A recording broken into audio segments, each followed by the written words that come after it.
Okay, question number 13. A body undergoes one oscillation of a simple harmonic motion. What is correct for the direction of the acceleration of the body and the direction of its velocity? Is asking you how is the direction of the acceleration and direction of the velocity is related when you have an SHM.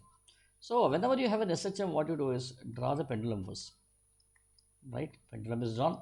Now let us investigate the velocity direction. When the object is going in this direction, what is the acceleration? Acceleration is like this. It's speeding up. So it is slowing down here as it goes upwards. So therefore acceleration is like this. So they are opposite here. When it comes down like this, so what happens here? Velocity is increasing, acceleration is in this direction. When it goes like this, now what happens? Velocity is like this, but it's been pulled by gravity, so acceleration is like this.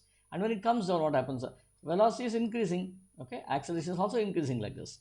So therefore, see, in one full cycle starting from here to here, you see here it is reversal, here same direction, here reversal, here same direction. That means so out of 4 events, 2 events have led to the reversal, which means the total number of times, that is it is nearly half of the time, half of the period, time period, you see there is a reversal being seen. So which is correct? So always opposite is incorrect, never opposite is incorrect.